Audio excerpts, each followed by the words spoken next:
Sejam bem-vindos ao nosso encontro de hoje, onde teremos a possibilidade de conversar com especialistas em carreira sobre processos seletivos e tipos de entrevista.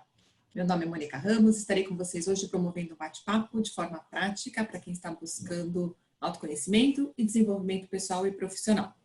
Sou diretora de operações da LHH Brasil, com mais de 20 anos de experiência em projetos de gestão da mudança e aconselhamento de carreira, sendo responsável por toda a nossa operação.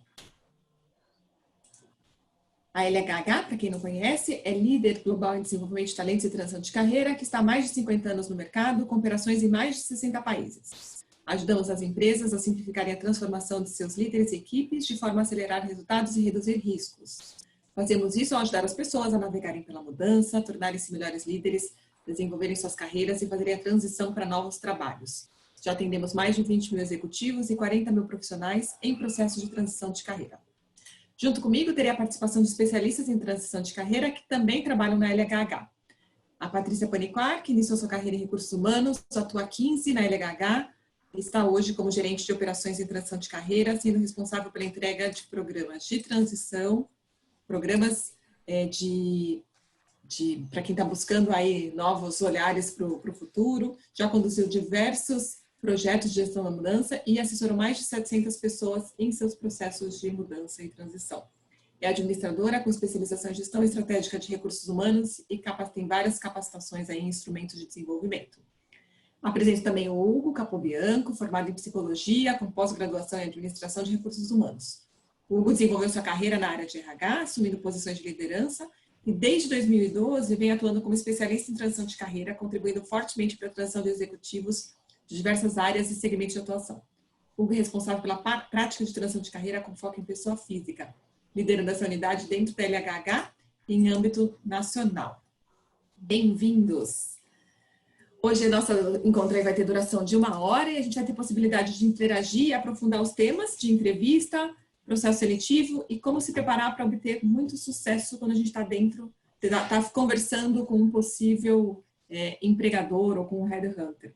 Então, fiquem à vontade para enviar suas dúvidas e dilemas pelo nosso chat, que a gente vai procurar atender aí todas as perguntas.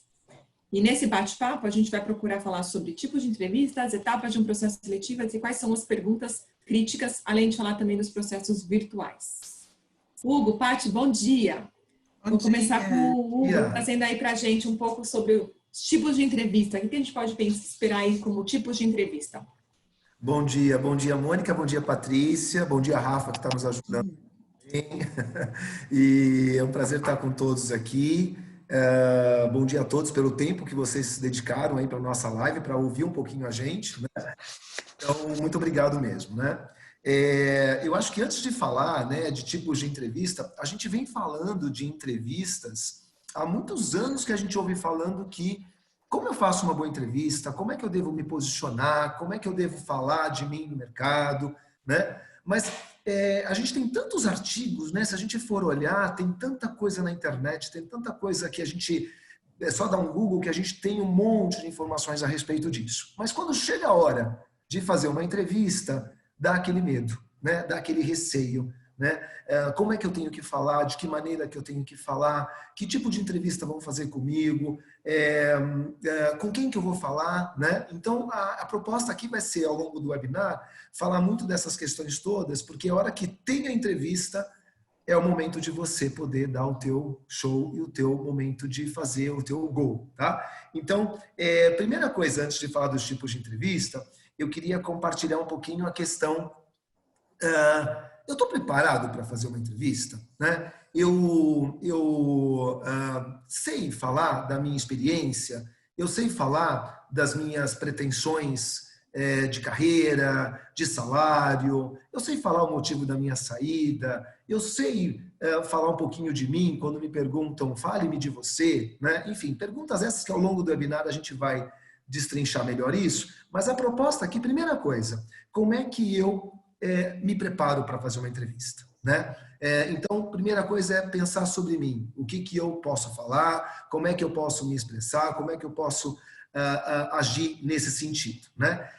Nós, na LHH, que trabalhamos muito com profissionais e fazemos simulação de entrevistas e devolutivas também de entrevistas, Normalmente, a minha experiência mostra que a maioria dos profissionais mais contextualizam cronologicamente a carreira do que propriamente se vendem, né?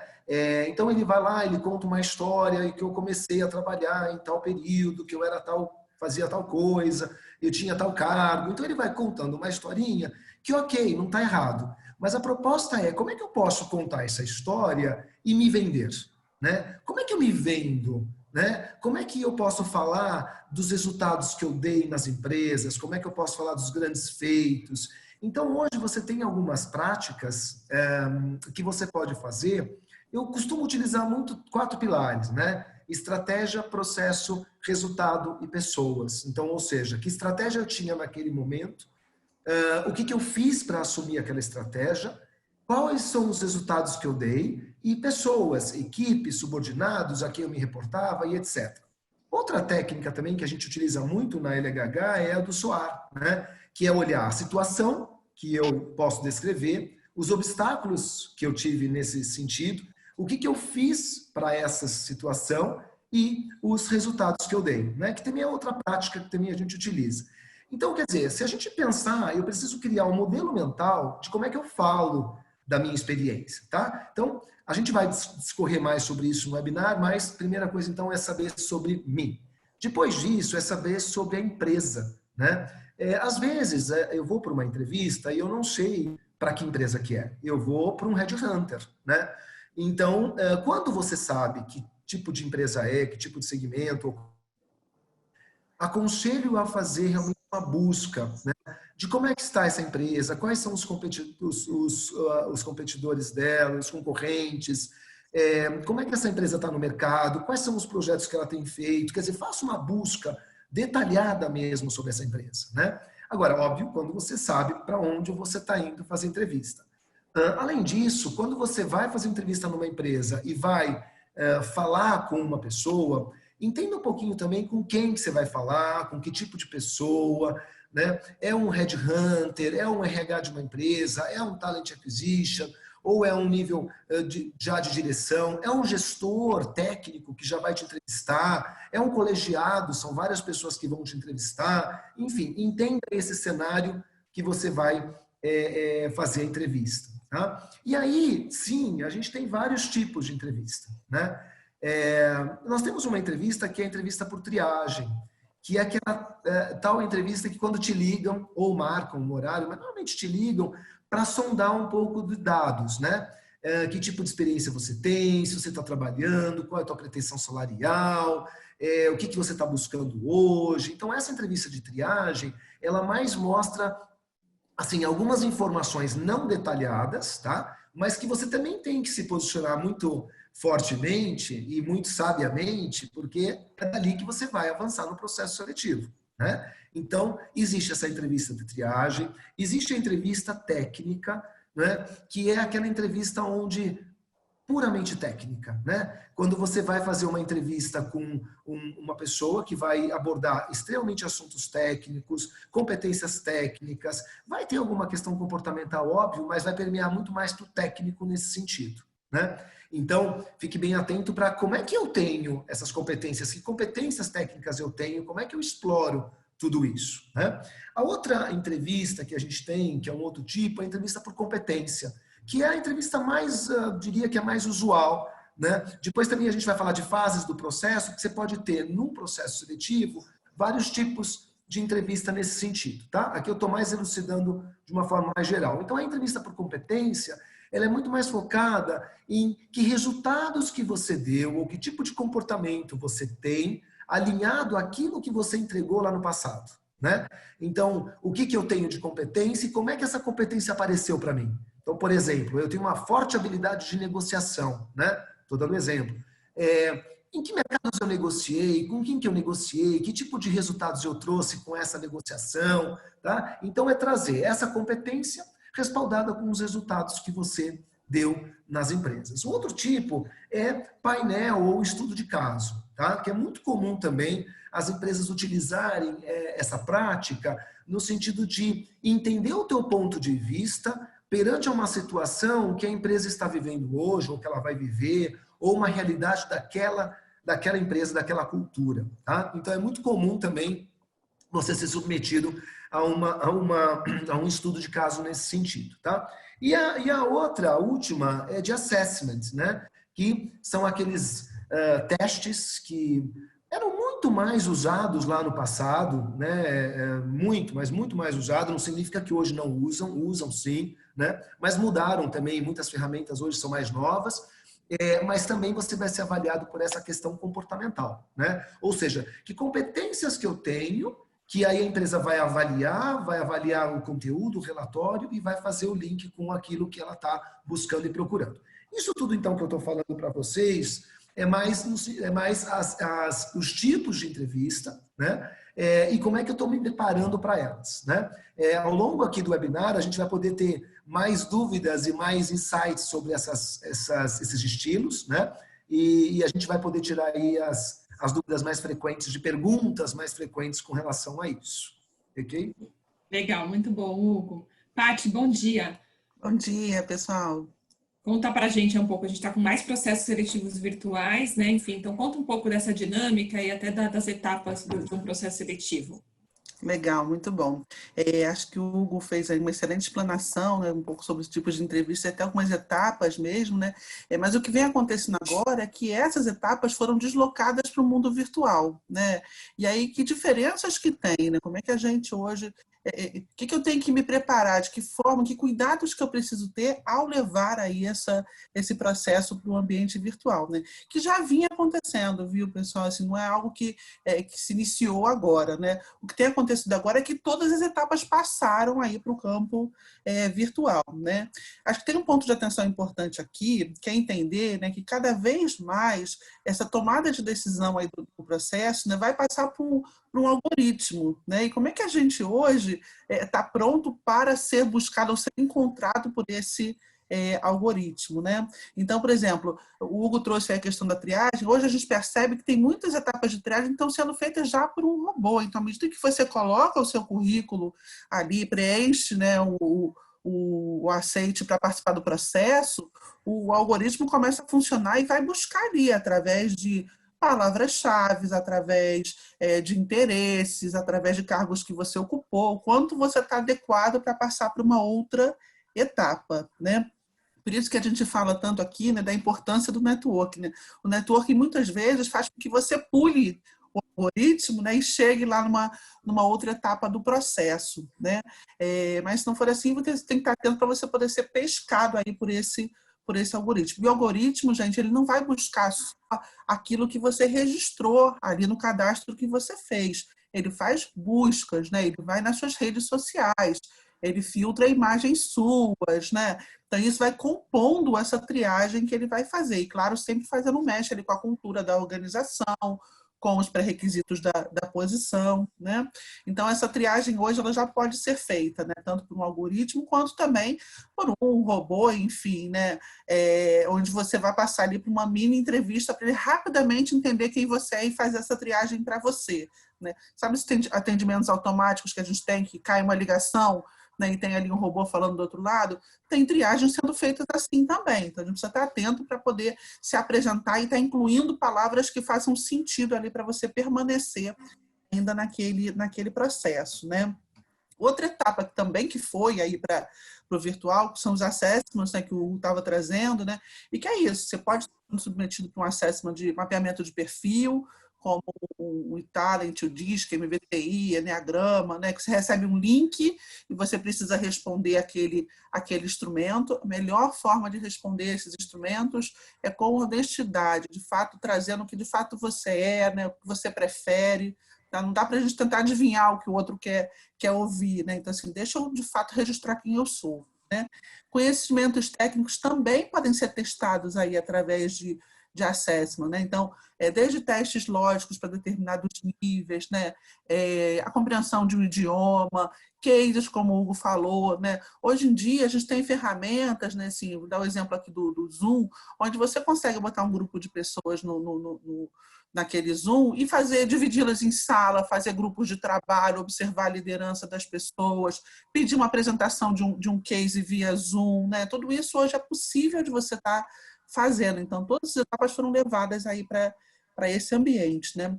Outro teste também importante, que para vocês terem clareza, é o de inteligência digital, né? A gente teve aqui na semana passada um headhunter com a gente, que inclusive sinalizou que lá eles utilizam esse tipo de ferramenta, né? O quanto a pessoa ela entende, né, aí hoje dos meandres digital. Isso vai fazer com que ele apoie uma organização numa transformação digital, ele tem um olhar diferente para a economia, né? Então, isso vai ser medido também para algumas organizações. Tá? Então, acho que... e, claro, depois as entrevistas, né? A entrevista também passou para esse campo, né?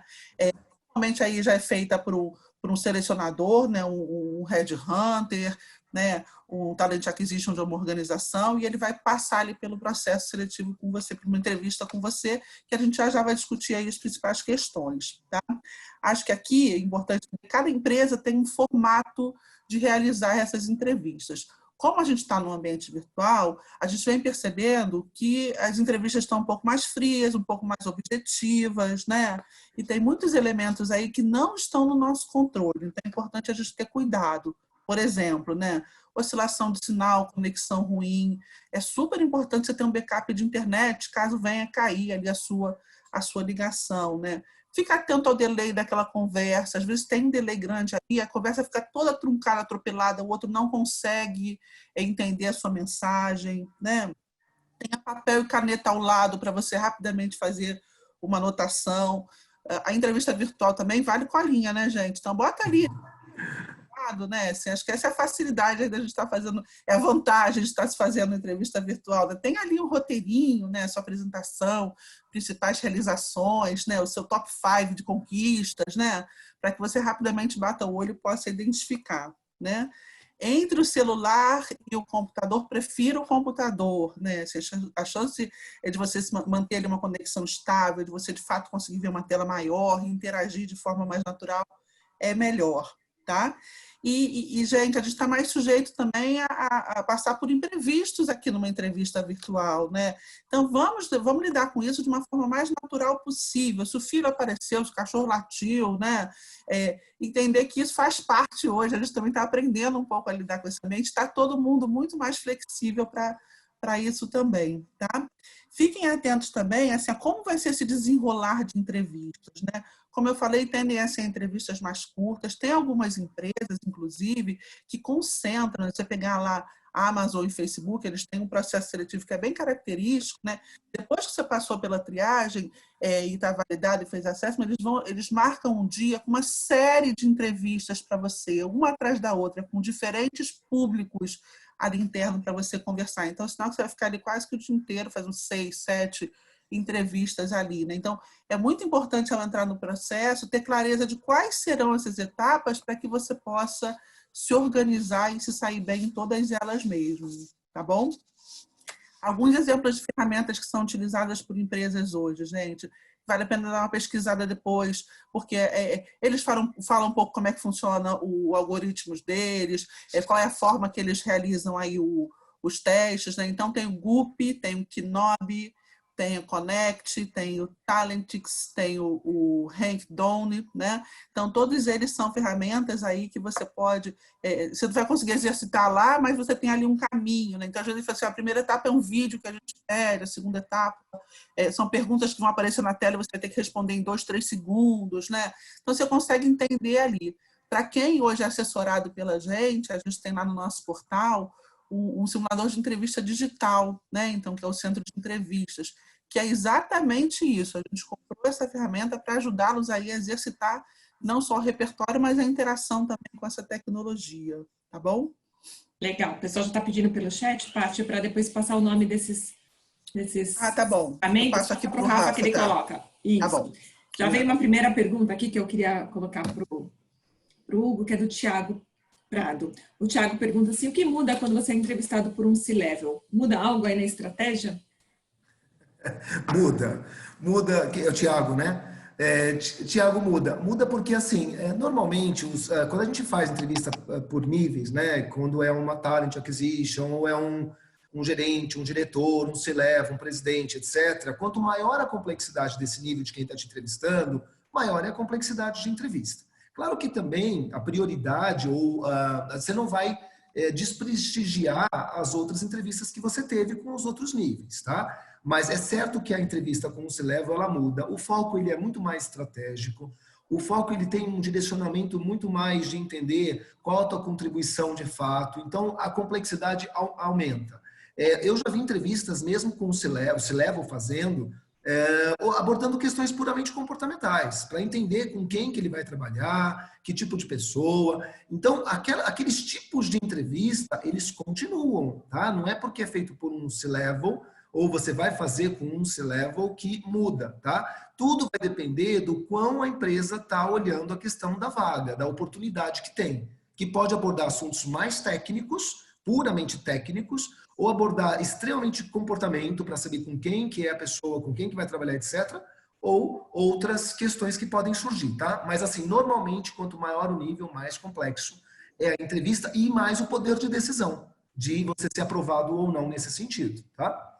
Tem um contexto de negócio que acaba sendo discutido quando você está com o C-Level, que acho que é importante estar preparado, né? Sem dúvida. E aí não ficar só na questão das suas realizações, mas de um olhar mais amplo, né? De contexto de mercado, de negócios, enfim, né? Expandir Exato. essa conversa. E acho também, né, assim, vai depender muito do nível que você está, né? Se às vezes você vai passar pelo C-Level, muito mais para ele validar ali o que já foi aprovado para os demais. É muito mais para ele ter ali um conhecimento de quem está entrando. Dependendo do momento em que você, da posição que você está, aí quem está no C-Level, ele vai ter um poder decisivo, né, na contratação. Então, que são olhares diferentes mesmo. Tem um que é muito mais para só conhecer e dar uma validação final, e o outro que, de fato, é dar um poder maior na escolha, né? Uhum. Dependendo do cargo, esse olhar pode variar aí na seleção também. Né? Legal. Aí só vou terminar aqui, a emendar essa pergunta com a da Andréia, que ela colocou que tem a ver. O que muda aí do C-Level para alguém que é do conselho? Quer falar? Pode falar, Hugo. Não, acho que é o que a Paty acabou de falar. Hugo. Pode falar. Eu acho que é o que a Paty acabou de falar, porque o membro de conselho, muitas vezes, ele só vai validar, ele vai recertificar e vai contribuir. Então, é um pouco do que a Patrícia falou, que muitas vezes, quando chega neste nível de membro de conselho, é mais no sentido de o que eu posso agregar, então, com o que eu percebi do candidato, né? Não é, Paty? Aderência à cultura, né? Assim, enquanto você está aderente àquela cultura, como é que você enxerga o longo prazo daquela organização, o que é que você observa de tendências, né? Acho que tem uma conversa investigativa nesse sentido também com o conselho, né? De poder entender um pouco mais aí quais são as perspectivas de futuro que você enxerga para aquele negócio e como é que você se vê ali, né? Isso. Acho que uma coisa importante da gente falar é que a entrevista não é só você responder perguntas, né? Mas é você estar preparado para fazer perguntas. E aí, mais importante ainda, quando você está com o C-Level ou com um membro de conselho, quais são as perguntas que você vai fazer e vai poder ter um diálogo para mostrar o quão preparado você está e interessado naquela empresa ou conhece daquele negócio, né? Exato. Com certeza, né? Então, acho que é super importante quando a gente faz... se preparar para fazer perguntas também, né? A gente sempre conversa isso aqui, assim, tenha um repertório de respostas, mas tenha também um repertório de perguntas. E aí você pode organizar essas perguntas por temas, né? Então, perguntas sobre gestão, perguntas sobre o negócio em si, né? Perguntas sobre perspectivas, né? Sobre a cultura da empresa. Sobre a cultura da organização, né? E o inverso é verdadeiro também, né, Paty e Mônica? Porque assim, o que eu percebo às vezes é que a pessoa ela vai com um roteirinho para um monte de perguntas. E cuidado, você está sendo entrevistado e não entrevistando, né? Então tem outro lado. Claro que o que a Mônica e a Patrícia falou sabiamente, é óbvio que você tem que saber o que perguntar, você tem que também perguntar as coisas, mas cuidado para não ir para o outro lado. Tem que dosar bem essa dinâmica, né? Tem que dosar bem essa dinâmica, perfeito. E entender o quanto que o outro também está querendo responder. Isso. Então, assim, atento a esses sinais. E aí, falar por esses sinais, vou emendar aqui duas perguntas. A primeira é, né, como você criar empatia em uma entrevista virtual, né? Tem um tempo, às vezes, limitado, enfim. E tem a percepção também corporal, que fica mais limitada. E aí, junto com essa pergunta, assim, tem uma regra de etiqueta para essas entrevistas virtuais? Quer falar, Paty? Quero, legal. Também, quem foi que falou isso?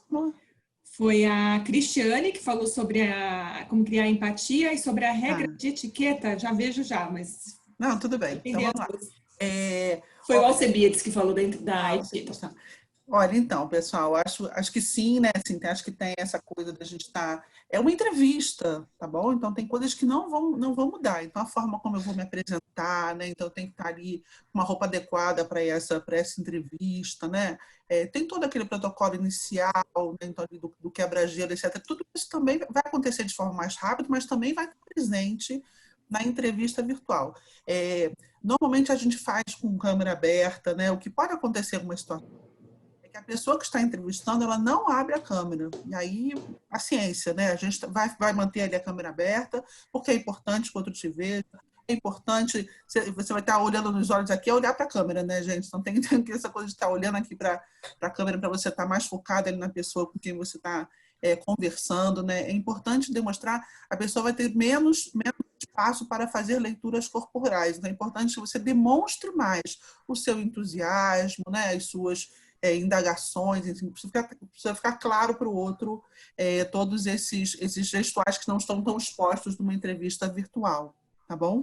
E essa questão de empatia que foi perguntado, né? Como é que eu... Cria empatia, né? Cria esse rapport, né? Que eu acho que é legal, eu sempre trabalho um pouco com os profissionais que eu assessoro, que eu atendo, muitas uma entrevista, é legal quando você está falando, você falar o nome da pessoa, né? Isso cria uma empatia. Você utilizar palavras de impactos, isso também torna o processo mais empático. Então, por exemplo, um grande projeto, uma enorme oportunidade. Muda a entonação, né? Quando você Exato. Aquela coisa assim, eu vejo entrevista que você fica falando... Parece um robô, né? Uhum. Parece um robô. Quando você for falar de resultados, dá aquela... Né? Parece aquele... Me fugiu o nome agora, eletrocardiograma, né?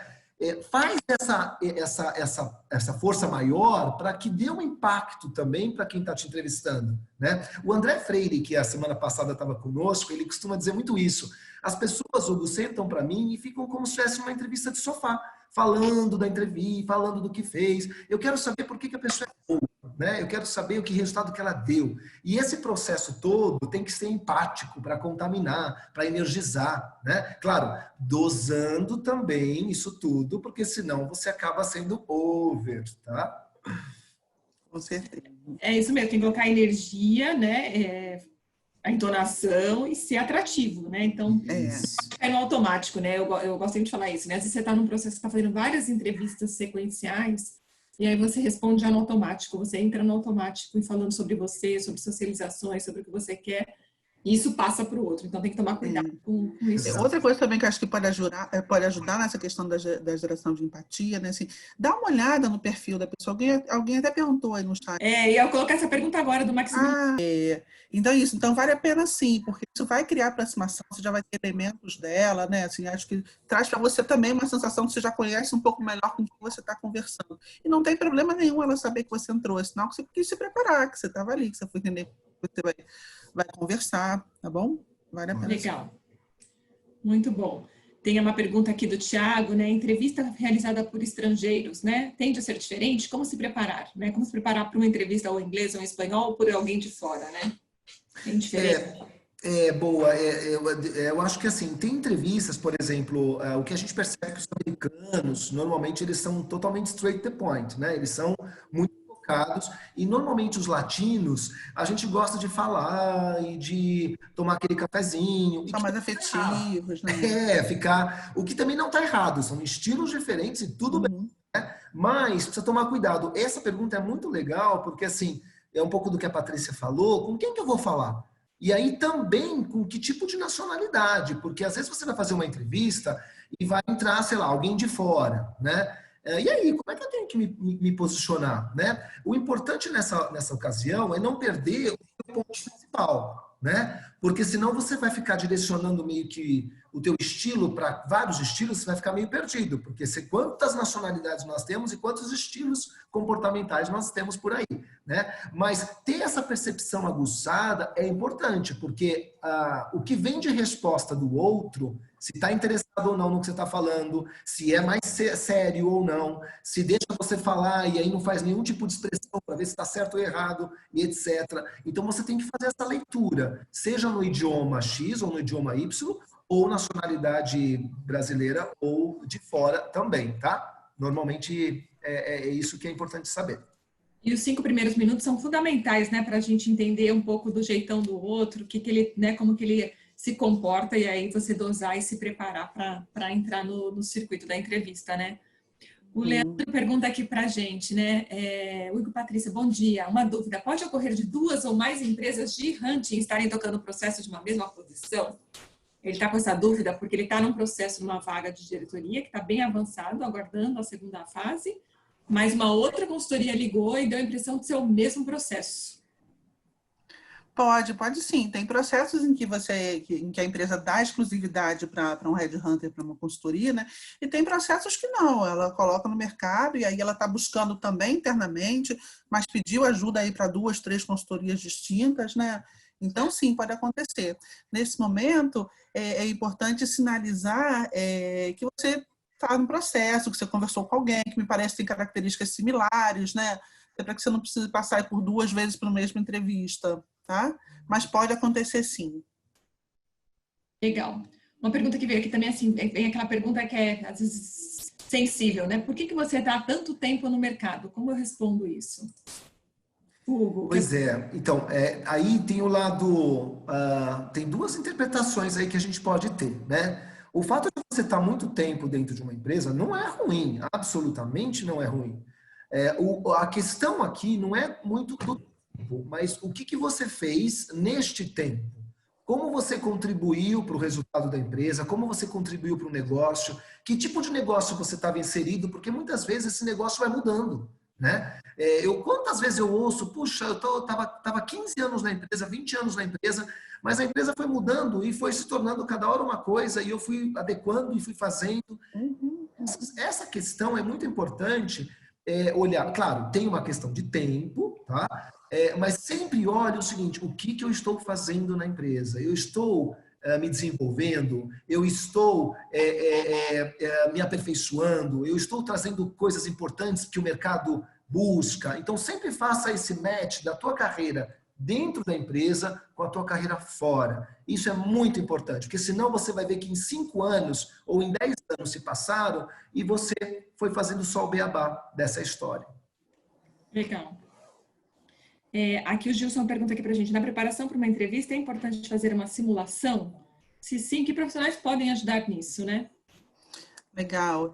Eu acho que o treino é sempre muito válido, né? Quanto mais a gente exercitar, quanto mais a gente estiver com o nosso repertório aí na ponta da língua, mais chances da gente se dar melhor numa entrevista, né? Eu costumo brincar que a gente precisa fazer o download, né, da nossa experiência toda para que ele esteja pronto para ser entregue, né? Então, se você está sendo assessorado, você pode pedir para o seu consultor de carreira para ele estar fazendo esse exercício com você. Você pode se perguntar, escreve algumas perguntas e se grava respondendo, para você poder ouvir depois, entender como está sendo dito aquilo, né? A Mônica trouxe essa questão aí dos 5 primeiros minutos, né? A gente sugere muito que se faça isso com a sua autoapresentação, com o seu posicionamento, que é aquela fala de 2 minutos, quando alguém pergunta assim: me fala um pouco de você, né? Como é que você conta essa trajetória aí em 2 minutos, de uma forma sucinta, para que o outro sinta mais interesse em continuar naquela conversa, né? Então, acho que vale super a pena. Pega lá as principais questões de entrevista. A gente aqui vai dar muitas dicas de perguntas de entrevista, seleciona elas, escreve primeiro e depois se grava respondendo cada pergunta. Veja o tempo que você vai demorar respondendo, né? O ideal é que a gente não passe aí de 3 minutos falando sozinho, senão fica cansativo, o outro se desconecta da nossa conversa, né? E vai entendendo onde é que tem oportunidade de melhoria ali, tá bom? Legal. A Erika fez só um comentário que ela falou que ela achou que a pergunta sobre o tempo de mercado era mais sobre tempo no mercado, tempo buscando um trabalho e não o tempo na empresa. Tá. Mas vale essa pergunta também, né? Então a gente respondeu para quem ficou muito tempo numa mesma empresa, né? Num mercado específico, e agora vale a pena, assim, tá bom, por que você está há tanto tempo buscando uma recolocação? Né? Por que você não está conseguindo se recolocar? Eu acho que esse ponto, só pegando o gancho que eu tinha falado aí da parte do tempo, quanto mais tempo você está no mercado, disponível, digo, né, sem estar vinculado a algum projeto, alguma consultoria ou alguma empresa, enfim, ele é mais danoso, é mais prejudicial, isso sem dúvida, tá? Então, o que é importante nesse tempo, você se permitir fazer algumas coisas, né? e buscar alternativas de trabalho, de projeto, para que você não possa ficar muito tempo sem fazer nada, né? Ou, eu estou buscando emprego, mas... E, aliás, nunca falar a respeito de crise, hein? Porque a crise, a pandemia, porque não sei o quê.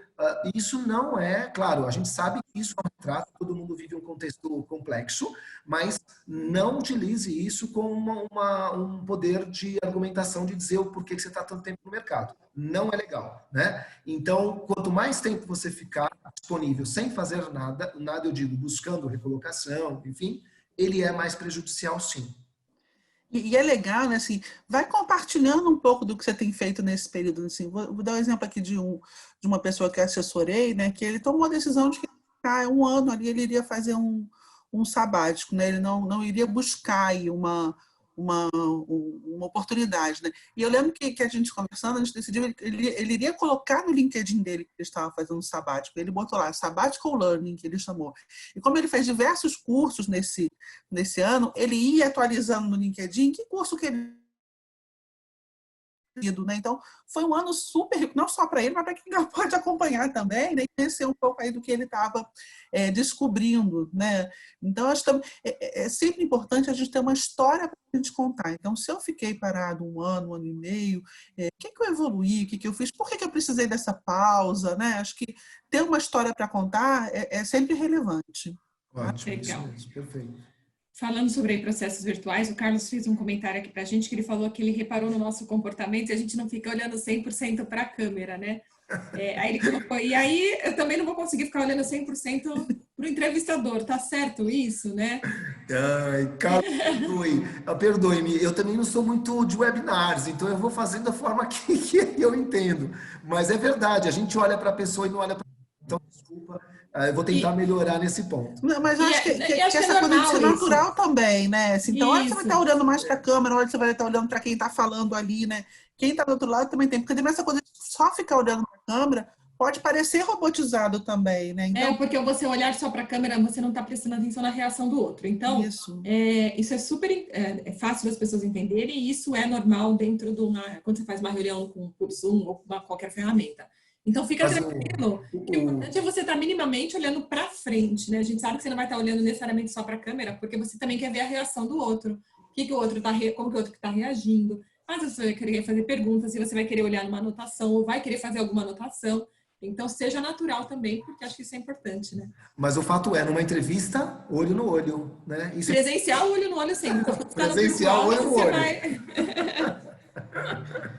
Tem que olhar a reação do outro, né? É sempre legal, né, gente? A gente testar, né? Assim, então, para quem não está tão habituado a fazer entrevista nesse formato, testa, vai lá. A conta do Zoom é gratuita, né? Cria uma conta, convida alguém. Você consegue gravar, vê lá como é que tá ficando ali para você, né? Entende como é que está o seu fundo, como é que está a iluminação.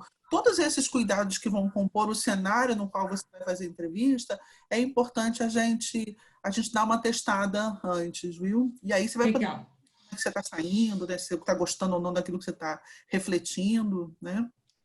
Uma pergunta que sempre vem, que eu acho que é legal, e que até a Gabriela também trouxe uma questão, que ela falou, caso o entrevistador peça um exemplo específico, que a gente não se lembre na hora, qual a melhor forma de responder? E aí acho que é legal pensar sempre também assim, me relate uma situação em que você foi criticado e como você agiu, né? Então, tratar dessas perguntas que são mais críticas, mais sensíveis, como se preparar. Ou se você deu um branco na hora, como lidar com isso, né? Eu acho que essa história do branco, claro, a gente está um pouco mais nervoso, a gente esquece, né? Ele não está com a melhor situação. Por isso que acho que é sempre muito importante essa preparação para a entrevista. A gente pode minimizar esse branco, sabe? Então, assim, tem uma coisa da gente... deixa eu entender qual é a posição, o que eu tenho aqui, quais são os pré-requisitos, o que ele está buscando, porque aí é aquilo que eu falei, faz o download antes, né? Buscou aquela experiência que é importante você relatar, você já treinou como é que você deve falar sobre ela, né? Então, isso vai ter uma tendência a diminuir essa possibilidade do branco que dá. Em última instância, esqueci, acabei dando um exemplo, depois fazendo uma retrospectiva da entrevista, percebi que eu dei um exemplo que não foi o melhor. A gente tem um recurso lá no pós-entrevista depois, né, que assim, você pode passar um e-mail agradecendo a oportunidade, etc. E aí mencionando, inclusive, estava fazendo um balanço aqui da entrevista, percebi que não mencionei tal experiência, que eu acho que é muito interessante poder contar para vocês, né? Então, você pode usar esse recurso depois até para complementar alguma coisa que tenha faltado também. Legal. O Guariani pergunta aqui para a gente, né? Qual o roteiro para responder quando tem aquela pergunta sempre esse, me fala um pouco sobre você. O que a gente tem que contemplar nessa resposta? Quanto tempo deve durar? Conta um pouquinho. Quando faz essa pergunta, a gente tem um frio na espinha, né? Porque o que eu falo de mim? O que eu falo? O que ele quer saber, né? A verdade é, gente, quando a pessoa fala sobre você, tem dois pontos aí. De repente, a pessoa pode começar a entrevista falando, fale sobre você, né? Quando a pessoa começa a entrevista assim, é óbvio que ele quer saber um pouco sobre você, aspectos comportamentais, mas também ele quer saber sua história de carreira, essa questão toda que nós falamos de estratégia de processo, pessoas e resultados, SOAR, quer dizer, ele quer saber todo o teu pitch a respeito da tua trajetória. Mas tem um ponto que quando ele já perguntou sobre tudo isso, e depois ele fala, ok, então me fala um pouco sobre você. Neste aspecto, ele quer saber coisas pessoais. Pessoais não quer dizer se você joga tênis ou se você... Não indico falar isso, porque ele não vai olhar essa questão em entrevista. É pessoal no sentido de alguns aspectos pessoais, estão casado, o que você... se sua família é daqui, etc. E aspectos comportamentais, tá? Sempre trabalhe assuntos ligados para aquilo que vai te vender numa entrevista. Tá? Valores, interesses, né, Hugo? Acho que podem estar presentes nessa resposta, né? Exato, isso é muito importante. Nesse momento é do meio de entrevista, né, já. Uhum. Exatamente. Então, cuidado para não ir para um lado que você fala, mas o que ele tem de interesse saber se eu jogo tênis ou não, né? A não ser que ele pergunte, mas caso contrário, foca naquilo que vai te vender, que é um pouco do que a Patrícia acabou de falar, de comportamento, de valores, o que você busca, o que é importante para você, e cuidado com questões críticas ou que são muito polêmicas, tá? Não gere questões para o outro que deixa a pulga atrás da orelha. Então, cuidado também com o que você vai falar, porque senão você acaba jogando informação muito polêmica ou algum assunto que é polêmico e que não é legal. Saia disso. Legal. A Cristiane perguntou aqui pra gente, né? Posso perguntar ao entrevistador sobre a empresa e o diferencial dela em relação aos demais concorrentes? Legal. Acho que pode sim. Você pode trazer também aí alguns elementos, o que você já leu, o que você levantou, né? Então, aí de informações sobre a organização, né? Mas você pode perguntar qual é o posicionamento da organização, o que você tem observado, né? Qual a leitura que você faz, né?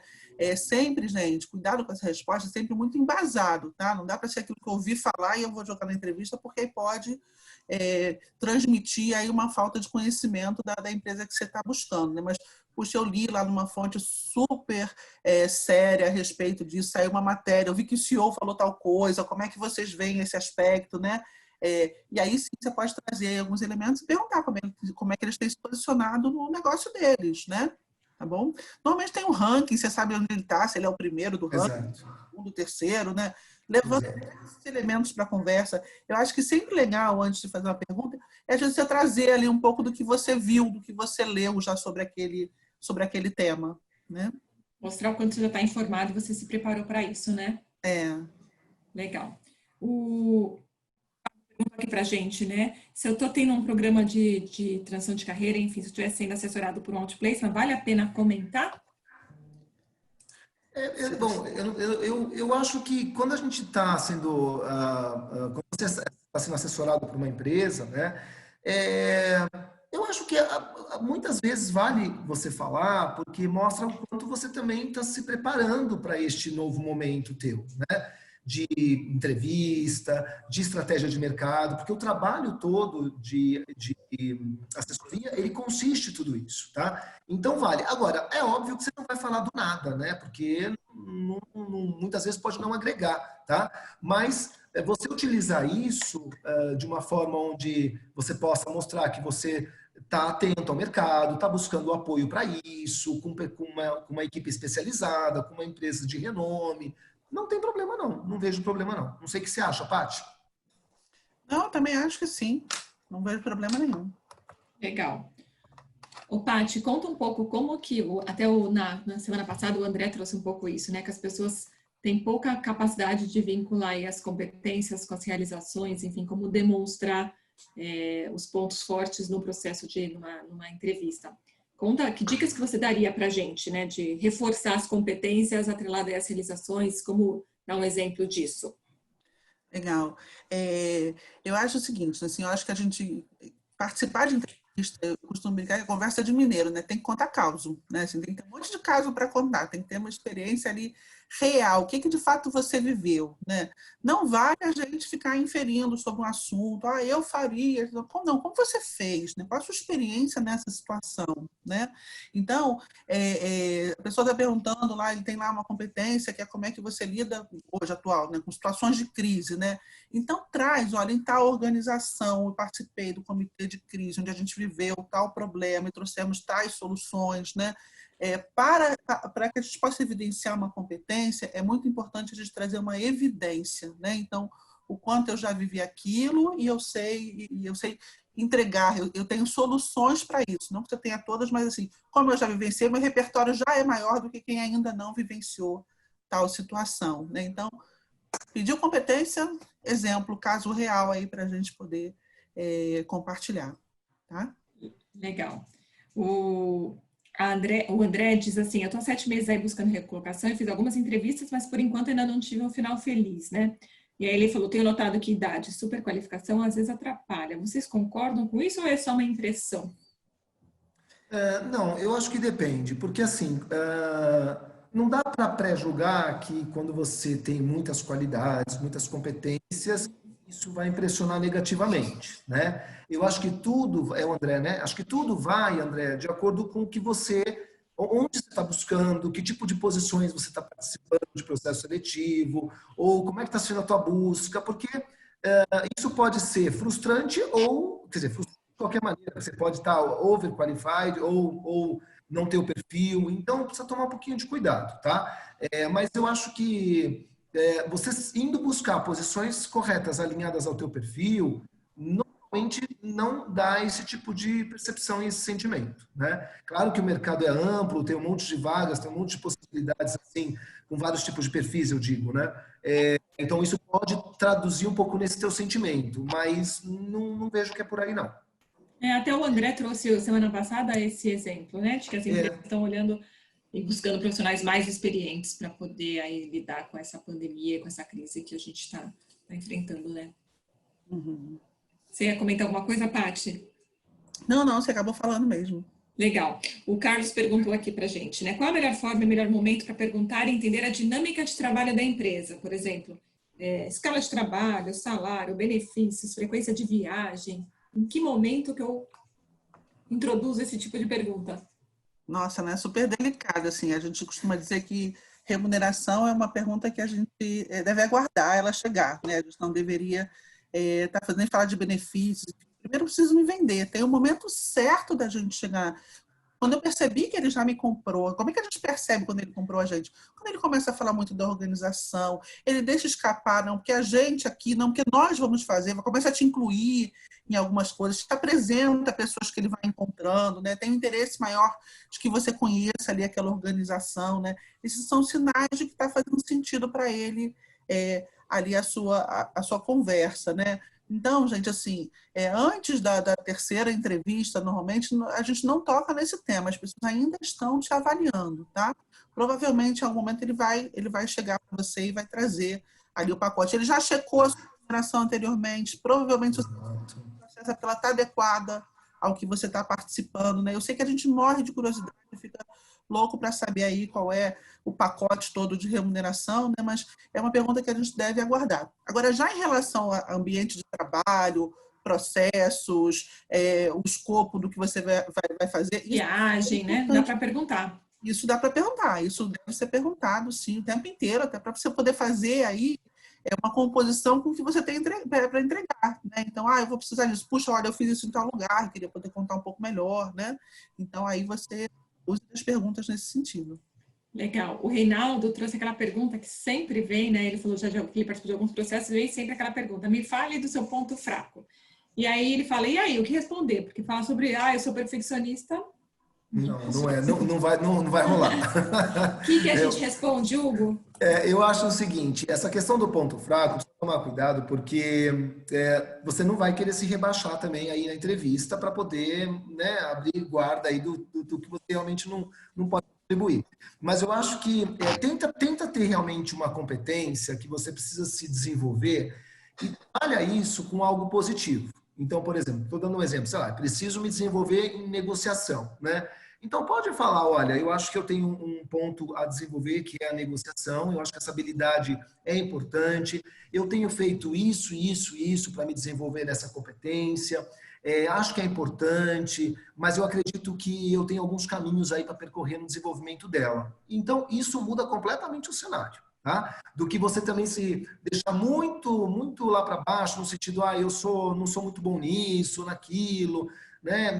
Cuidado com a forma que você fala daquilo que você não é bom, isso que é importante, né? Fala de uma forma, de uma maneira onde você se projeta mesmo colocando essa competência numa forma mais em desenvolvimento, mas sempre colocando para cima, para frente, né? Mesmo colocando ela como algo a desenvolver. E acho que tem um ponto também que a gente pode fazer, né? É fazer um contraponto, né? Então, por exemplo, eu posso pegar algo que eu tenho muito forte, né?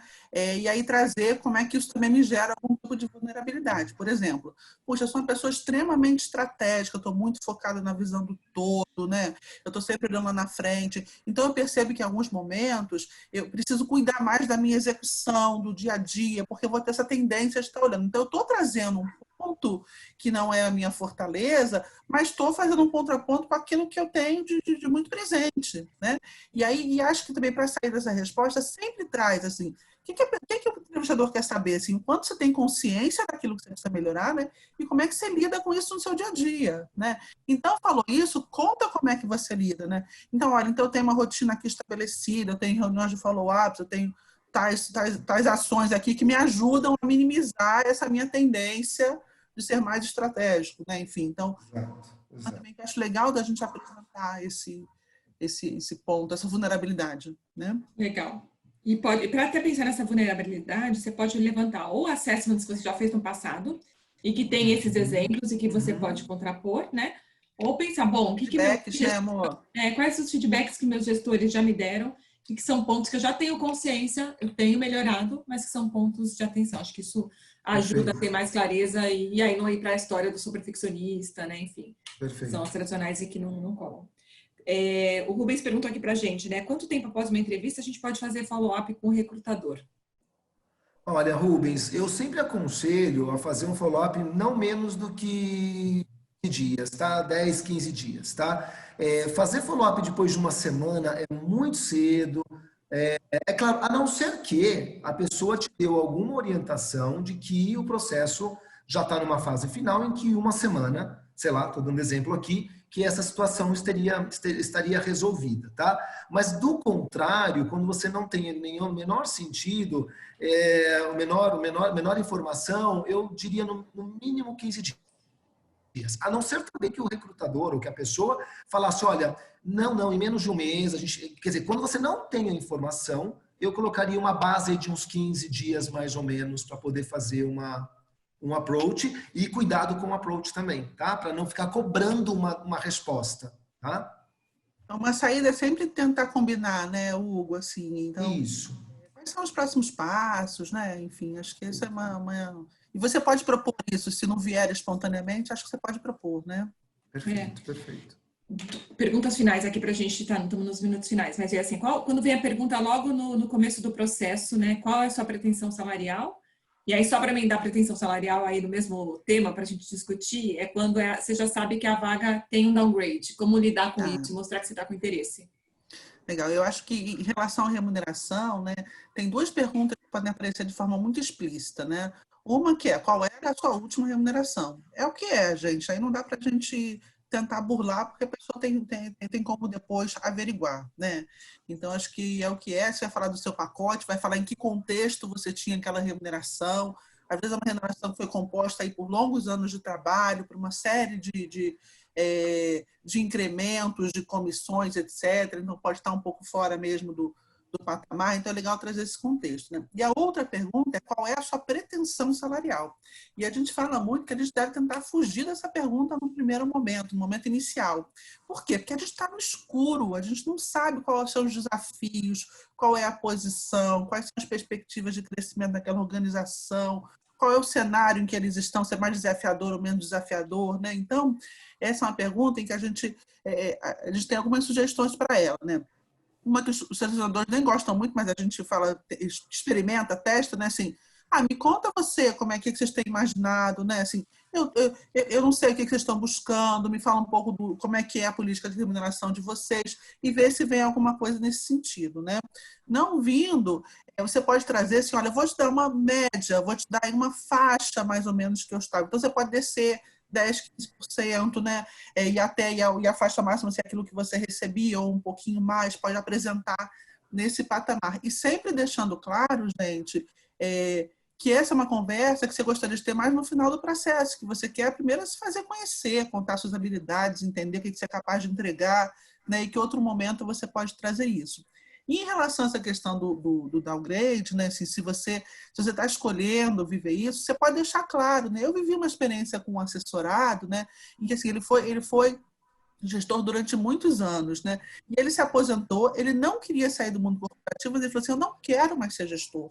Eu quero ser um especialista, eu tenho muito conhecimento do tema e eu não tenho mais interesse em estar nessa posição. Então, ele foi contando isso desde o começo, ele se aplicou à posição, ele já de antemão escreveu um texto contando isso. Olha, hoje estou com a minha vida mais estabilizada, eu já me desenvolvi com liderança, hoje meu objetivo de carreira é, de fato, contribuir com o meu conhecimento técnico. Então, você também vai fazendo essa venda para que o outro, quando você já entrar na entrevista, ele já sabe qual é o seu momento atual, né? Legal, muito bom. A gente está chegando nos nossos minutos finais e aí eu queria pedir a ajuda de todos para fazer uma enquete aí de quais são os temas que vocês têm mais demanda para a gente fazer a nossa priorização aí da nossa grade semanal de webinars.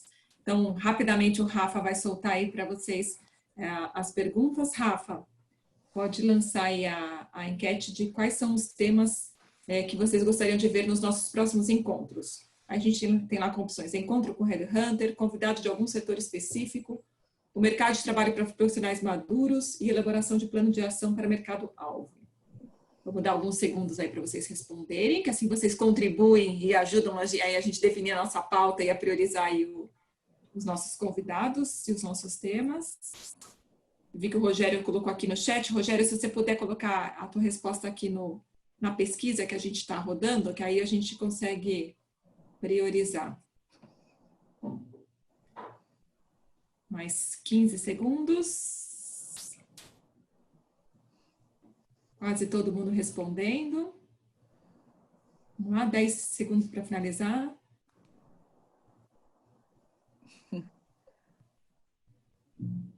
Cinco, 4, 3, 2, 1. Rafa, conta pra gente aí o que deu de resultado.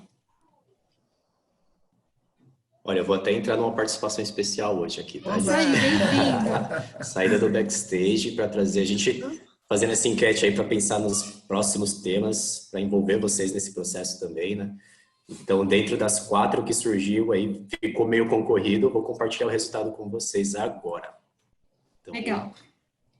Encontro com o Headhunter ficou em segundo lugar e quem venceu foi o mercado de trabalho para profissionais maduros. Legal. Então, para a gente priorizar aí mercado de trabalho para profissionais maduros, depois o encontro com o Headhunter, depois plano de ação e depois a gente pensar em convidados com profissionais de algum segmento específico. Isso aí, fiquem de olho que a gente vai soltar comunicação aí com as novas temáticas aí para os próximos encontros, tá bom, gente? Muito bom. Legal, muito bom, Rafa. Quero agradecer a participação de todos que puderam contribuir. Hugo, últimas palavras aí para a gente se despedir do pessoal. Gente, boa sorte. Eu espero que esse webinar possa ter contribuído de alguma maneira para que a gente, para que vocês possam fazer uma entrevista bem legal no mercado, quando surgir, obviamente, e conosco. Paty. Olha, pessoal, também quero desejar muito sucesso, né? Eu acho que essa é uma das etapas em que a gente mais espera e que a gente mais teme, né? Então, a forma de minimizar é, de fato, estando preparado. E aquilo que a gente fala, repete 1000 vezes. Sejam vocês mesmos, contem a história de vocês, relatem o que vocês podem fazer de entrega, o que vocês acreditam. Acho que quanto mais autêntico a gente é, mais chances a gente tem de ser bem-sucedido. Tá bom? Muito bom. Sucesso é para todos. Obrigada pela participação de todos, pelas contribuições com as perguntas. E fiquem atentos, semana que vem tem mais. Obrigada. Tchau, um abraço. Obrigada, pessoal. Obrigado. Beijo. Tchau, tchau. E lembrando, todo o nosso conteúdo sempre fica gravado no endereço aqui que o Rafa está colocando na tela. Então, quem quiser assistir os episódios anteriores ou este e reassistir algum ponto, está disponível na nossa página. Beijo para vocês. Tchau. Tchau. Beijo, pessoal. Tchau, tchau. Obrigada. Até a próxima.